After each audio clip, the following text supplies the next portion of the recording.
She has a history of bank fraud, but usually in the bank, I can tell you when she frauded it. And what does it say? usually I relied on my tax returns to pay them off. Having a little trouble with the camera, it kind of. Suits. Just load the other one with the battery. Is it charged? Here. As you see, this is the civil suit. Yeah. That the bank did. I'm dismissed off of it. They are serving her civilly through the Hancock Sheriffs. Okay. This is just to show another bank fraud. She did ID theft. Someone went in the bank as a guy, which I'll show you briefly. I have that somewhere else in here for some reason. Counterfeit letters. They did ID theft. I had a bank account because of this. And the account being negative, we started our own accounts. She went to Bangor Savings, I went to Bank of America. And I didn't know this was why until later when I was in jail. And I had to submit burden of proof on part of it. As I worked for Orkin and franchised throughout the whole state, I worked maybe 60 to 70 hour weeks. She went to my bank immediately when I was arrested. This is done within the same week. Withdrew a total of $11,400 within 2 weeks. This is one check that she made out. You can see signing my check with her name of $6,900. Basically, they had me arrested so they could rob my bank accounts. Well, they originally, for my life insurance policies, when that failed, they pretty much didn't hide the fact they were ripping off my bank, selling everything I own. As you can see, she has a history of fraud. Slightly before this, as she was planning, she wrote my letter to my mortgage company showing that I'm giving her permission to have all access to my mortgage. And you can tell that's her writing because here's a letter that she wrote to the courts that is identical. This is my writing.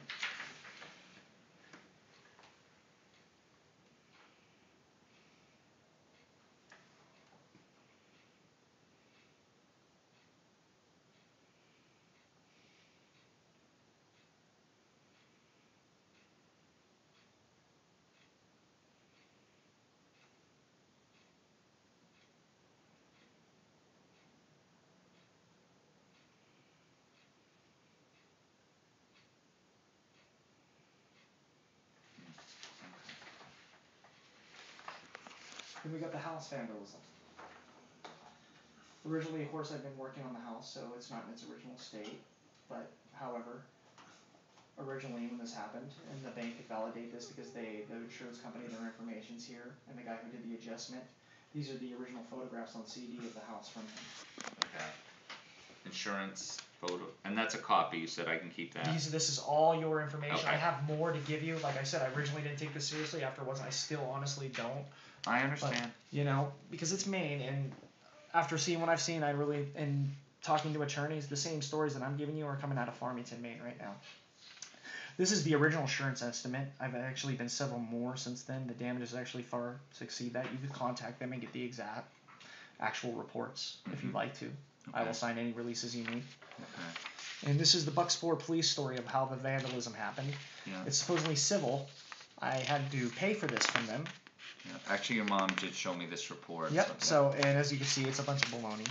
Here's some extra photos I took of the house when I first came here, of what it was, the shape it was in. As you can see, they even stole the chimney, the landscaping bushes, the mailbox I had to replace even. And just hole where the chimney was, and the house was a wreck, mold, disgust, totally uninhabitable.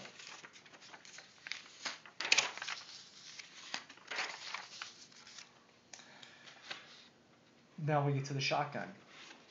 Are you familiar with federal law at all, sir? A little bit, yeah. You familiar with the famous case, a lot of I deal with volunteers from colleges and nationwide, New Hampshire law schools, Boston University, all familiar with this case. Remember the 1938 United States versus Miller? You mentioned it. I don't know it off the top of my head. Usually they all remember that because it's a famous case. This is my dismissal document. I'm the only American in the United States ever to get a 5A24A explosive in federal dismissal. The DA themselves, not my attorneys, got me dismissed. Judge Woodcock, I believe, is trying to lead the nation right now in gun convictions, and he still dismissed it once the truth was coming out.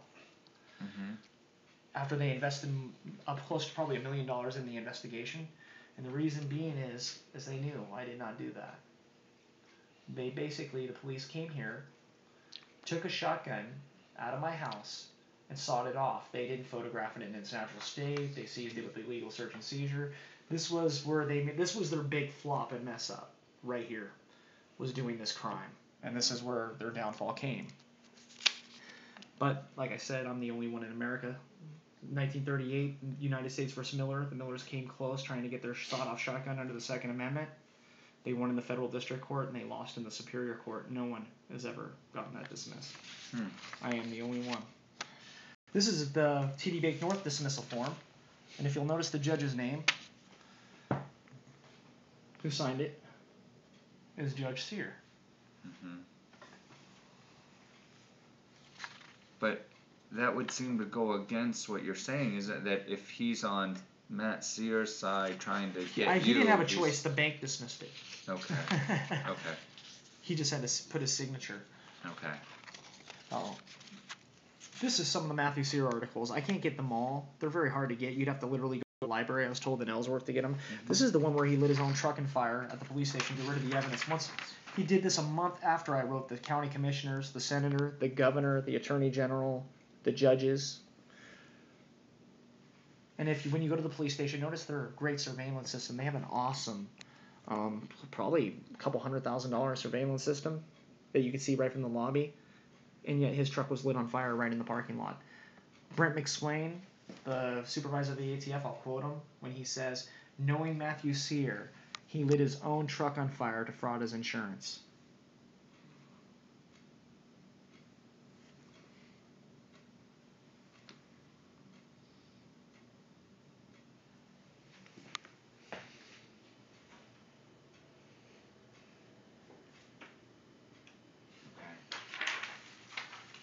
This is Matthew Sear's article. This article is very rare. You probably did see it because I actually did read that one. It was in the pack that I had. Yep. Yeah. You can't find this article, but just briefly, look at his face.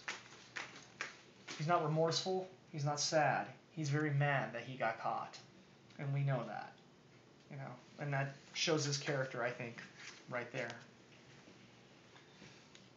Now we got the photos of the sawed-off shotgun. I love this. If you'll notice, Brent McSwain, when I give you his number, he said he'll be more happy to submit better quality photos and discuss it with anybody on hand. He's a very nice man. He serves the United States Alcohol, Tobacco, Firearms Agency in this area. If you look at the gun, look at the tip, how nice and shiny it is. You know guns, they rust pretty fast. And supposedly, I saw this up just out of the blue right before this happened. If you notice, too, it's not sawed off right. Someone with my IQ and background, a real sawed-off shotgun's sawed off here for the splatter to burst through people. Who would saw off the tip of a shotgun? And if you notice, the shotgun's pretty rusted everywhere else. It's been sitting in a basement for years. It's a pistol grip Mossberg 500A. And there's no dates on these photos. These are the photos that the Bucksport PD took. No dates. It's not photographed in its natural state, in its natural element. Now, are these at your house? Was this your table? Or have you been in my basement, sir? No. I will show you my basement. I'll be more than happy. Look at this. The picture's bad, but look at it. It has a tile floor. And David Winchester said in front of my mom, the officer who confiscated this gun, and this furniture is definitely not mine. Okay. He says this is taken in my basement with these tile floors, and you'll see without a doubt that my basement and the people who own this house, this basement in my has never had tile floors. So basically, they falsified it. They took the shotgun, and it's rusted, never been used. Hundreds of witnesses have seen this gun.